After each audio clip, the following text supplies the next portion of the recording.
Greetings, and welcome to Exanima. To start things off, I'm going to go ahead and explain that I don't understand a terribly huge amount about this game and its development and its development team. This is something I just picked up because a friend recommended it, and I got it. That's about it. So, this first episode, I'm going to briefly go over some of the mechanics in the game and some general tutorializing by going through the Arena Novice mode and maybe some expert modes, so that you see a little bit of that as well. First and foremost, here's where you find your actual proper in-game tutorial. Inside the settings, hidden in another menu. Yeah, that's kind of a dick move. They need to find a better place for the quick start guide. When you first launch the game, it includes this list of information points about the game, the summary of which can generally be that this is a game based on physics and that it's going to punish you horribly, and the developers are not at all sorry about it. Now then, movement and interaction I'm just going to skip over because those all apply to the regular story mode, and all you're doing in the arena is combat. In the combat, what you hit with what part of your weapon and how hard are all determined by you. These things are what make the difference between ineffectual scrapes and deadly blows. Like in real combat, you should focus on timing and measuring each attack, make every blow count. If you just stumble around and wave your weapon wildly, you might get lucky, but you won't get very far. Be patient, be precise. This is a highly technical combat system. Enter combat mode with the toggle combat button. That's tab. Once in combat mode, your character always turns to face the cursor, and the left mouse button will swing your weapon. You may still interact with certain objects by holding interact. I don't know what that key is off the top of my head. Simply holding the left mouse button will swing your weapon from right to left, and then follow it up with an attack in the opposite direction. You can interrupt your attacks at any time by releasing the button. This allows you to perform feints and quickly block incoming attacks. You can initiate left to right swings. Now here's an important one, pay attention folks, because I didn't know about this from a very, very long period in the first time I played the game for 3 to 4 hours in the arena. You can initiate left to right swings by moving the mouse cursor over your character's left shoulder as you press the mouse button. It is your cursor's position relative to your character as you press the button that determines this. You should do it quickly and then resume aiming your swing. You will find that this motion, when done right, can greatly increase the power of your attacks. This means that you can also do a similar motion to a right to left swing to increase its power. A little awkward and a little intuitive to figure out on your own without having read this. You can initiate powerful overhead attacks by double-clicking and holding the left mouse button. While easily avoided, these attacks can deliver deadly head blows and are useful for attacking prone opponents. FYI, the AI that I've seen so far never ducks. While in combat, the movement keys will cause your character to take steps in a direction relative to your cursor. By combining cursor movements and different movement keys, you can effectively step in any direction. Fast dashes and dodges can be executed in one of two ways depending on the control configuration. In hold mode, a dash is executed when a movement key is held briefly, and quick taps result in short steps. In double tap mode, dashes are executed by double tapping movement keys, and holding the keys results in repeated short steps. I am using double tap mode because it seems more intuitive to me. I don't actually understand what a dash looks like because I don't think I've ever seen it. If I have, it doesn't look all that impressive. Combining dashes and swings and movements of your cursor can provide many different results and put momentum into your character's movements and attacks. These things are instrumental in bypassing your opponent's defenses and in delivering powerful blows. You should experiment with controls to get a feel for what is possible. And FYI, play the arena a fuck ton before you ever try the game. Timing also plays a fundamental role in combat. You must learn to attack your opponent when they present you with an opening and their guard is down. Similarly, you must be careful not to expose yourself to lethal damage. Your character will always attempt to protect itself from attacks, but a successful block requires you to position and turn yourself to intercept the blow and not be performing any other action. When you're in combat mode, you will see a little red circle that indicates where your cursor is, where you're aiming, and where you are blocking. You do not just face your opponent to block. You will sometimes effectively block that way, but primarily you want to aim your cursor at your opponent's weapon as it's coming at you to effectively block it. That's the subline there. Even if you fail to completely block an attack, attempting to defend against it will result in taking significantly less damage. Excuse me, the phone is ringing. Make that shut up. Non-player characters are subject to the exact same rules as players and even simulate human reaction times. Your opponents will vary significantly in skill in their combat style. This, above all else, will determine the challenge you face. Human opponents never possess innate statistical advantages. Greetings, and welcome back to Exanima.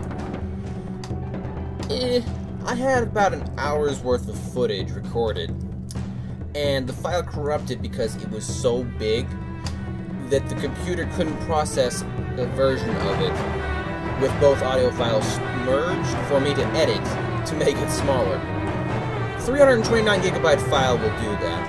Anyway, So I'm starting over fresh. It's probably better that I did anyway, because I did that hour long in one sitting. So any tutorialization in there was too rambly to be of any effective use. This time, I've got a timer, so just so you know, this part right here happened a little bit after the first part. But since all I was doing in the first part was reading anyway, I don't think it's going to make much of a difference. It will also allow me to more effectively go through this mode. Anyway, on to the tutorial. Timer start. Now then, all of these settings that you choose here are preserved every time you launch the game. You close it, you open it, don't matter. You keep everything here. That's good. Up next, we have your equipment. You go ahead and you put on whatever pair of pants, whatever pair of shoes, whatever shirt you want. None of it doesn't matter because all of these are exactly the same. These weapons over here will always be provided to you when you start the game. Now we get to the more complicated part. Whenever you can loot your enemy that you defeat in the arena. And when you die, you will keep everything you are currently equipped with. You do have an inventory in the arena. Everything in your inventory that is not actively equipped to your person will be lost when you come out of the arena. Additional note, you can try the arena over as many times as you like with the loot from your enemies. However, if you close the game, you will lose all looted equipment, and you will have to start fresh with these weapons and these clothes. I've started in the Novice Arena. You may have noticed that the Expert Arena is unlocked. That is because I have beat all of the Novice mode, and of course, by episode 0 you noticed that I beat the Expert mode. However, I'm going to go through it from the Novice area to point out things that may help you, and to tutorialize you in how basic Exanima combat works. This is going to be a bit of an iffy deal because Exanima combat is very fluid, and I say that with an extra heavy italics, I don't know how to verbize that word, okay? Anyway, I say that with a bold underline underneath it, okay? Let's just go with that. Fluid. Difficult to explain what's happening while it's happening because you're usually focusing on what's happening. Now then, disclaimer. This two-handed sword right here, this is what I clear the game with. This is basically what I've used from front to back on this entire arena. So, my skill set is extraordinarily balanced towards using a two-handed sword, plus various two-handed sword upgrades. Fighting with a sword and shield, or a mace and shield, or an axe and shield, or a polearm, or anything like that, I'm not very experienced with, but I will try to give what few pointers I got when I tried the weapons out, because I did eventually use the mace and shield a little bit in the Expert Arena. It kind of got to a point where I needed it. Now then, all of these clothes that you are provided with are exactly the same. It doesn't matter what pants, shoes, or shirt you choose, just pick a color set you like. Shit brown and stained white. You know, not much you can get. However, this is a good time to point out how to compare equipment effects. You got a very sick idea of it if you listen to the spiel. In case you didn't, I'm going to go over it very briefly. These values that weapons and armors have are not direct one-to-ones. These values are for armor, these values are for weapons. They are exclusively for comparisons among those. These are for comparisons to other weapons, these are for comparisons to other pieces of clothing and equipment. Now then, something you may notice. You click an item equipment once, you get its stats, you move the mouse away, it's gone. If you want to keep it so that you can compare it to something, you click it a second time, you'll notice a little box clock pops up, and you can drag it around to wherever you like. Your most recent interactive window will be on top. However, here, because of oversights, I don't know, everything disappears. And there's not much to compare to anyway, so let's just hurry up and get into the arena.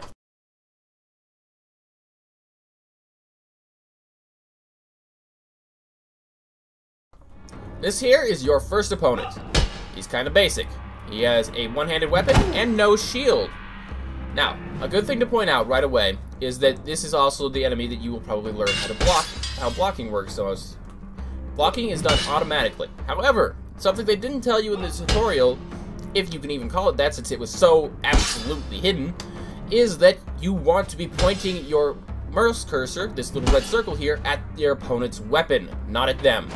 Something you may not notice until you start to fight a polearm enemy is that if you just keep the mouse on the opponent, it will probably block most of the stuff they're doing when they're just wielding one-handed weapons. However, against the polearm enemy, you must be aiming it at the weapon itself in order to block it. Now then, I think it's about time we start fighting this dude. A good thing to notice is that all attacks, pretty much, especially though on two-handed weapons, but all attacks, even on the one-handed weapons, you can pretty much cancel it if you just step into it against your opponent like that. Now you have to be careful with the timing on this because characters move in, if you notice, increments. Every so often I stop and put my feet back into a standard position there. I don't know if this is just something from my control scheme, but whatever. So you'll see that even though it looks a little fluid, you are technically moving in increments, so be careful. Now you'll notice from the damage I've been taking, just not paying attention, that some of it is just grayed out yellow, some of it is red. Red damage is only partially healed when you move on to the next opponent. Yellow damage is fully healed, and as a matter of fact, it regenerates after you get out of combat mode. That's just a mechanic in the game. Now then, time to fight. Okay, English. Time to start fight.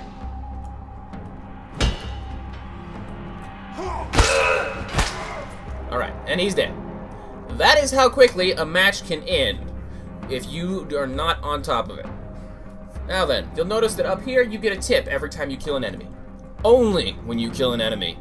I don't really agree with this when it comes to me and the developers. I think you should get a tip whether you win or lose. Now then, things to note. This first enemy has better shoes. Take them. His pants, however, are exactly the same, but they have a little bit more coverage. So, take them, put them on. It may help. Just saying. Thank you, game. Shirts, however, in this game are pretty much all exactly the same. You just pick one for your color.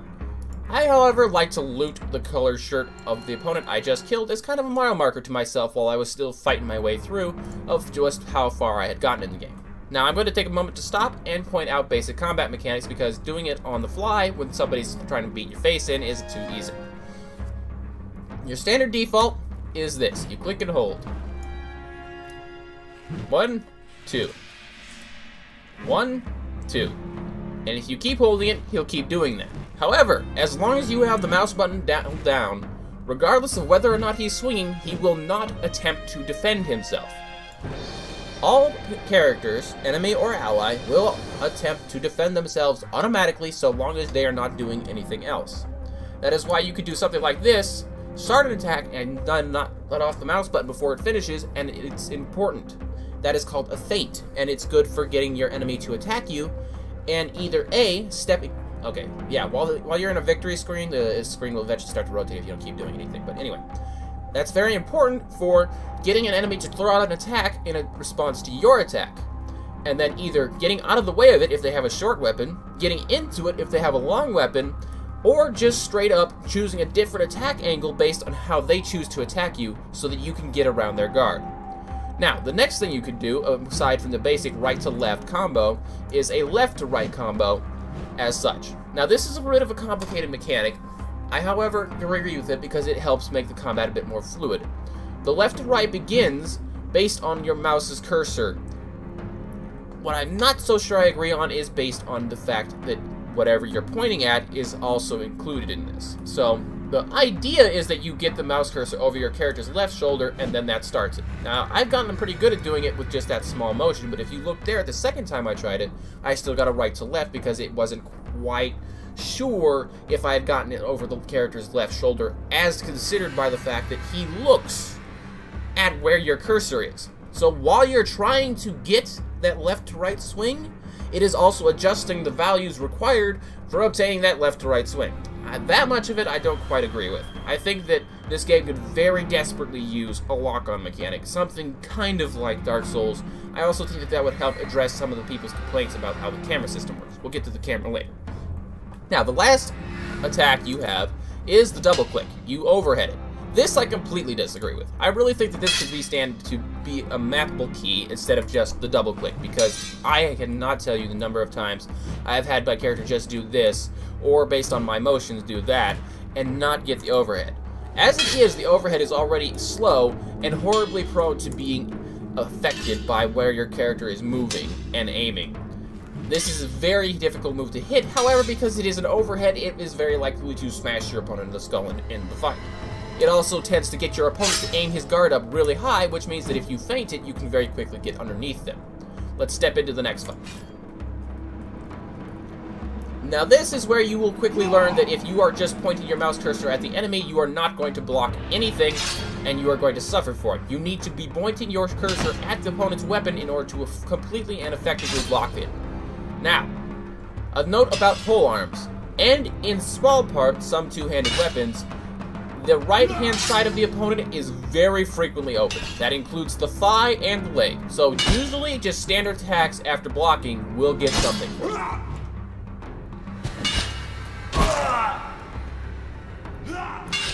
Block and swing as such. Block and swing and dead. Now then, a good thing to note about the damage mechanics in this game is that where your cursor is pointing not only affects what your character is aiming at, but also the momentum. So if I do, say, just this, I get a very basic attack. If I do this, I get an even heavier attack, and you can notice that my character starts to get thrown around by the weight of his weapon. That is much more apparent because I'm using a two-handed weapon. It's slightly less apparent on one-handed weapons. Now, the second thing to know that the game doesn't quite completely explain to you is that it's important that when you're doing this, you stop the cursor aiming at your enemy. I don't know what entirely affects this mechanic, but all I know is that you get massively more significant damage if your cursor is directly aiming at the opponent when the strike happens. Of course, you can just be swinging around like this and eventually just be clipping your enemy, and you will get damaged, but I can completely give you assurance with authority, having completely beat the entire arena mode, that it matters that you are aiming at them. Now, by default, because it requires that motion, left to right swings tend to hit a bit harder. However, left to right swings leave you much more open than right to left swings. This isn't as apparent in a two-handed weapon, but with a shield weapon, you're swinging from your shield hand side, so there's a good chance that those two are going to conflict with each other. Now, an important note in the arena mode is that this enemy here is very valuable. You're going to want to take his shoes. However, you're going to want to keep these shoes. Then, you're going to want to take his tunic and put it on top of your shirt. Now, the pants, I believe, are exactly the same. They are. They're worse, in fact. So don't bother with those. But this is the first case of layered armor. Armor in this game can be worn in multiple layers. Pay attention to it. Know what to put on, to take off, and so on and so forth. Now, as I mentioned, you can loot your enemies, so if you want to try this enemy's weapon, you can. I have never used this thing, so I can't make any comments on it, but it seems to wield just like any other polearm. Next fight is a toughie. This is your first time fighting an enemy with a shield. You will very, very much less often get a basic attack to hit an enemy with a shield after blocking their attack. I will now attempt to demonstrate. As you can see, the shield tends to get in the way. Right there, though, you may have noticed something. After attacking from blocking, you may get a left to right swing based on where your weapon is at the time of the block. So keep that in mind. Where your weapon is and how your character is holding it will affect how he swings it. Now, I mentioned that you won't often get just a basic attack to hit after blocking against a character with a shield, but it is still important to try every now and then because of something like this. Now, my character has a two-handed sword. His weapon is a fair deal longer than my opponent's weapon. That means that oftentimes, when he has stepped out of his range, I am still in his range. Okay, I said that very strangely, but basically, my weapon's longer than his. I can hit him when he can't hit me. And the opponent's AI will often attempt to step out of range after an attack, or during an attack, in order to more effectively protect themselves. Give themselves some more time to get their guard back up. So, if you have a weapon longer than your opponent, sometimes it still pays to try and attack them after blocking. Now, this enemy has a very incredible upgrade to the normal mace you start with if you want to be using that type of weaponry. Next, though, is the more important thing, the loot. This guy has much better shoes. Take them. Get rid of these, take these, but don't put them on. Right now, you have boots that are better. However, later on, you'll get a piece of armor that will conflict with this long set pair of boots, but will still be allowed to be worn with these set of boots. and the sum total defense of those two items is much higher than any of the kinds of boots like this that go up the shin that you can possibly get. Over here, we have a pair of pants upgrade. Sort of. It reallocates a point from Slash to a point to Pierce. I don't really know that Pierce is all that more dangerous because, more often than not, even though this weapon has a thrust type effect, this weapon is what Pierce actually is. Getting the point of a sword to hit is kind of iffy. Like, it's not really something that is currently a mechanic in the game, or may ever be a mechanic in the game, I don't know, to just thrust your sword. Oh, there's the time. We're now going to be at 20 minutes and gaining. So that's going to be it for this episode. We'll continue the tutorial in the next one. I am going to make sure I keep these at 20-minute intervals. I don't want my computer to overload again. Regardless, let's finish what I'm saying. I don't think Pierce and Thrust are the same thing because they have separate values in here. Now then, you could take his shirt if you want or not. Either way, it doesn't matter because they're both exactly the same. His shield, however, is, I'm pretty sure, exactly the same as the shield you could start with. Want to know? Let's find out. Bing! Behold! It is! In case you didn't notice, if you take the time to look around the arena, there are weapons sitting and hanging all over the place. You can find and pick up all of your starting equipment in the Novice Arena and the Expert Arena. But that is something for another time. Now, the last thing I'm going to explain in this episode is camera mechanics. When you are fighting in this stance mode, your character rotates to look at your cursor. If you want your camera to be doing the same thing, hold down by default spacebar. If you, however, just want to be rotating your camera but not doing it based on your character, you're going to need the key to do so. I've got it remapped to a button on the side of my mouse. I thought it would be more important than it actually ended up being. And it actually ended up being that this made me absolutely nauseous and was terrible for combat. Because the angle that you leave the camera at like this matters. It keeps that from fight to fight. Now I'm going to be horribly misconstrued and off balance because I've fucked with my camera. Either way. Alright, that should probably be about right. Now then, that's all for this episode.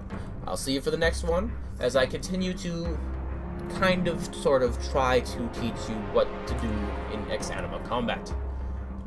I'll see you then. You have a good day.